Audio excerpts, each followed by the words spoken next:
You sit there applying your lightest foundation shade. Daddy Trump can't know your secret. You're actually a Mexican, but it's okay because there's no wall yet. And if Daddy Donald doesn't know, then he can't send you back over there. You put on foundation in your cooter area too because of sexy times with Donald. How could you resist his raggedy hair, his wrinkly orange skin, his whooping 2 centimeter peepee? He's everything you ever needed in a man.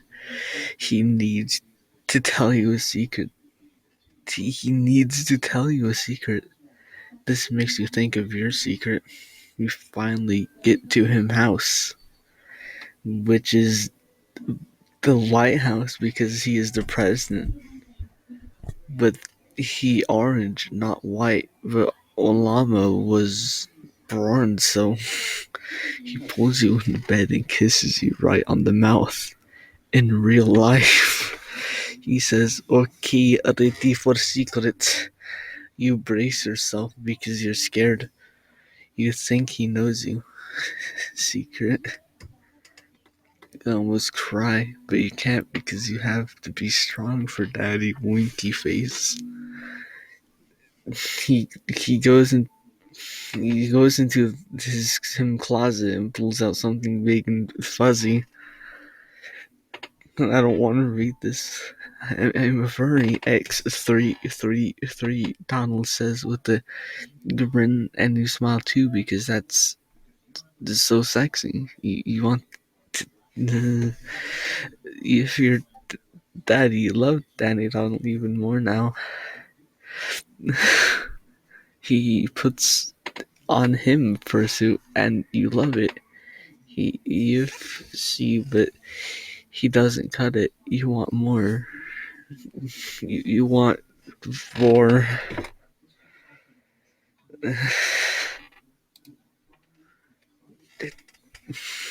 God has forsaken us. Daddy of war, me Donald. Donald was hungry now, and he didn't think about it. So he opened his mouth so big he eated you all the way. He carried you in his tummy. He refused to spit you out. You love Daddy Donald. You get hungry too, so you tell Dad to get you some food. What would you like to eat, Sweetums? He asked sweetly. McDonald's, you yell loud enough so he can hear you from his big belly. He waddles over to the McDonald's and you pull out your phone to see how long the walk to McDonald's is from the White House.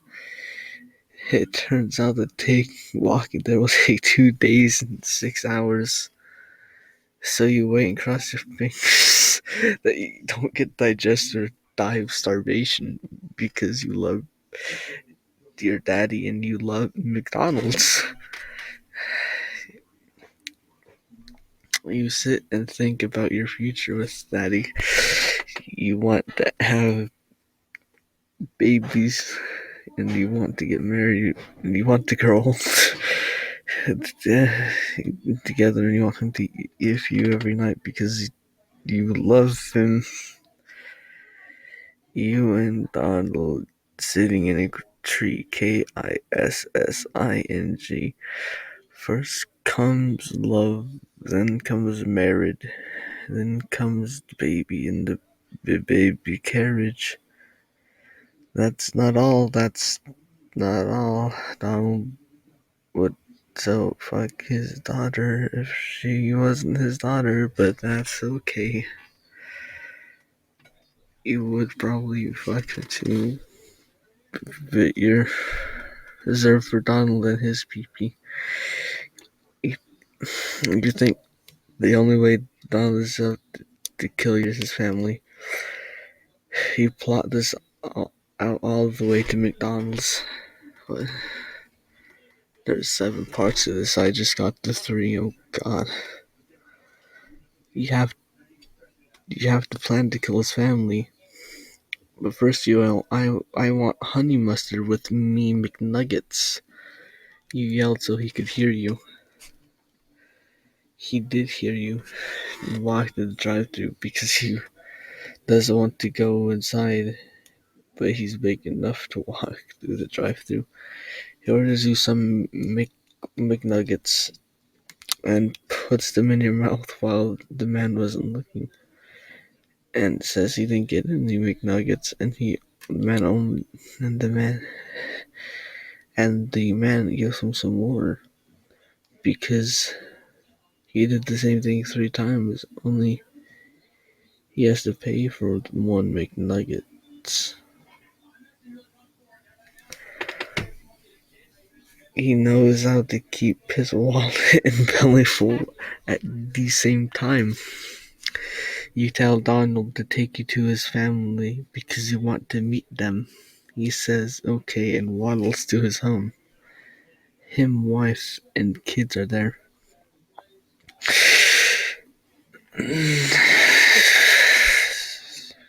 I don't like this anymore. You jump out of him belly and kill them. You rip them to shreds with your Wolverine claws. They're, they are dead. They died. Donald, Daddy is all yours. Him says, thank you. I never liked them anyway. You retract your Wolverine claws and you kiss Donald's orange chins because you love him.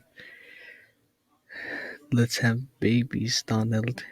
You say, winking at him. And him says yes. You put his carrot in your garden, and you yell, yes, Daddy Donald. The ranch dressing is coming. You feel it, and soon you'll have a baby in your belly. You're so excited for it to come out the belly button. Thank you, Daddy Donald. Yeah.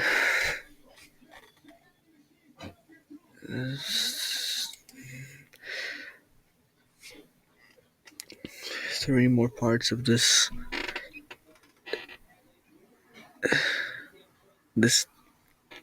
hell fanfiction. It's been 9 minutes and you're already about to pop with the baby. Yes, please come here, baby. So cute. Yes, please come here, baby. You're so cute already because I love you and Daddy love you too. Daddy Donald says he knows how to deliver baby, so you lay in his bed and check your cooter area. He sees the baby. It looked funny though. It's coming, he says, and get it out. You panic. You panicked at the disco because you are scared. The baby crawls out and him have cat ears. Baby is boy. Donald asks why baby is brown. You ask why baby has cat ears. It is this moment when you find out each other's other secrets. At the same time, you guys say, Donald, I'm an echo. I'm a brown person.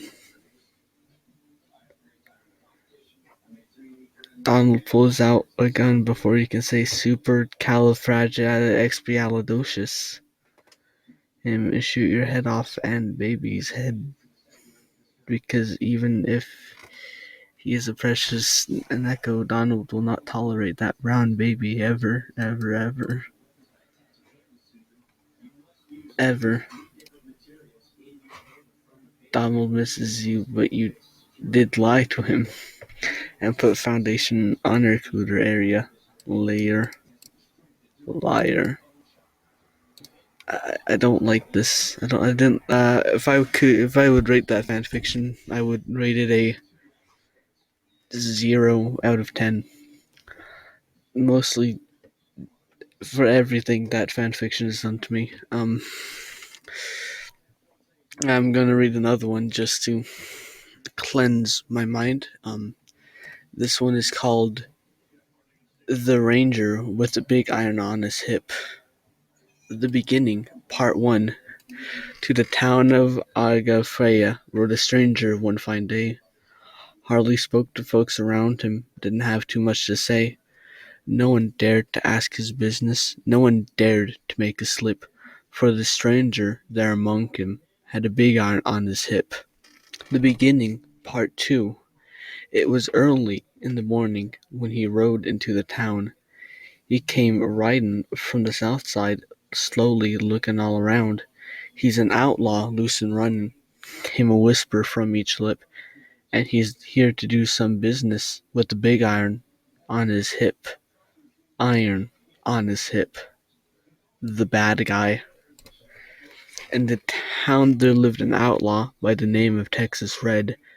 Many men had tried to take him, and that many men were dead. He was a vicious and a killer, though a youth of 24, and the notches on his pistol numbered 1 in 19 more. The whispers. Now the strangers started talking and made it plain to folks around was the Arizona Ranger wouldn't be too long in town. He came there to take an outlaw back alive or maybe dead, and he said it didn't matter. He was after Texas Red. After Texas Red. It wasn't long before the story was relayed to Texas Red. But the outlaw didn't worry. Men that tried before were dead. 20 men had tried to take him. 20 men had made a slip. 21 would be the ranger with the big iron on his hip. The battle. The morning passed so quickly, and it was time for them to meet. It was 20 past 11 when they walked out on the street. Folks were watching from their windows. Everybody held their breath, for they knew the handsome ranger was about to meet his death. About to meet his death. There were 40 feet between them when they stopped to make their play. The swiftness of a ranger is still talked about today. Texas Red had not cleared leather when a bullet fairly ripped, and the ranger's aim was deadly with the big iron on his hip. Big iron on his hip. It was over in a moment, and the folks had gathered round. There before them lay the body of the outlaw on the ground. Oh, he might have went on living, but he made one final slip when he tried to match the ranger with the big iron on his hip. Big iron on his hip. Big iron on his hip. He tried to match the ranger with the big iron on his hip. Big iron on his hip. Now that one was much better. I'm gonna give this one a 9 out of 10. The 1 point I subtracted is because it repeated itself a lot. There was a lot of him saying big iron and on his hip, and the it didn't have a lot. It was pretty short, but I'm gonna recommend you read both of these. Actually, they're actually really good literary works. I'm pretty sure there's also a sequel to the Donald Trump one that I may read in the future. Winky Face.